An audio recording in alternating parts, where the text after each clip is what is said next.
महाराष्ट्र के ठाणे में chemical factory में ब्लास्ट से मरने वालों की संख्या बढ़कर 9 पहुंच गई है और कम से कम 64 से ज्यादा लोग घायल हो गए हैं।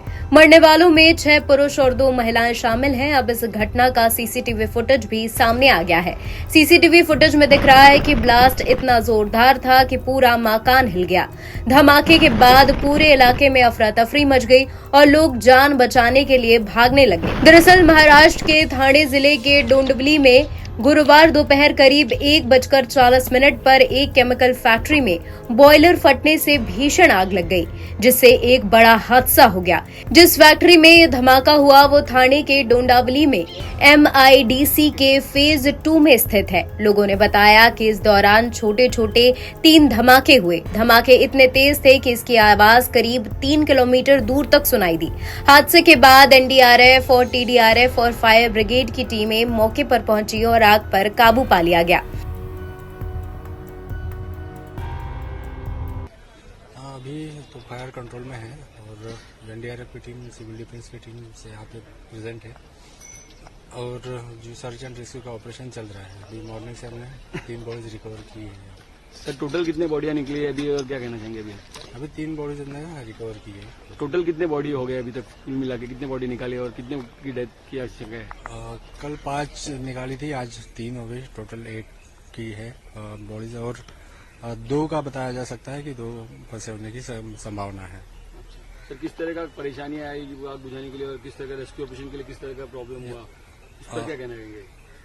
आग तो काफी ज्यादा फैली थी और साथ ही बीच बीच में एक बार रुकने के बाद फिर से आग लग जाती थी, तो काम करने में भी काफी दिक्कतें आ रही थी। और जैसे देख रहे हैं एडवर्स कंडीशन है, केमिकल्स की फ्यूम्स है, हजार्डस केमिकल यहाँ पे इन्वॉल्व है, तो इसमें डिटेक्टर्स की सहायता के साथ केमिकल की फ्यूम का उसका कॉन्सेंट्रेशन कितना है, ये सब जानकारी लेने के बाद ही रेस्क्यू ऑपरेशन यहाँ पे किया जा सकता है। सर और कितना समय लगेगा पूरा रेस्क्यू ऑपरेशन खत्म होने के लिए? रेस्क्यू ऑपरेशन हमारा जब तक लास्ट विक्टिम हम रिकवर नहीं कर लेते तब तक हमारा रेस्क्यू ऑपरेशन चलता रहेगा। Okay sir, thank you. Sir English में भी आना चाहेंगे? शॉर्ट में सर इंग्लिश में जरूर। सर अभी किस तरह का सिचुएशन है, क्या कहना चाहेंगे अभी? Situation is now under control and we have recovered 3 bodies and rescue operation is still going on. So how many total bodies are recovered right now? Total 8 bodies recovered, 5 yesterday and today 3 bodies. So what kinds of difficulties you have faced for challenging this to rescue operation? You see, fire is there and fire along with fire hazardous chemical are also involved. So we have to work in this hazardous condition. We have sufficient PPEs and detectors with the help of its equipment. So we are continuously doing our work and the search and rescue operation is underway. So how much more time it will take to complete this rescue operation?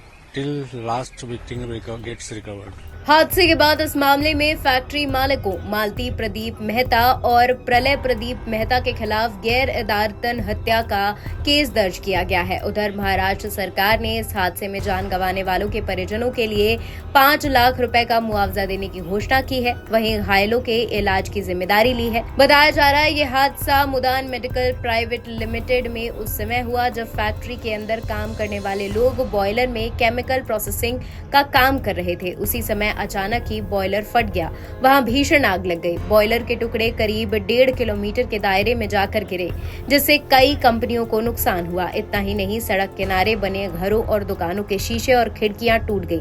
बताया जा रहा है कि अबुदान chemical factory में विस्फोट के कारण लगी आग पास के 3 अन्य कंपनियों में फैल गई, जिससे उन्हें भी भारी नुकसान हुआ। NBT ऑनलाइन की रिपोर्ट।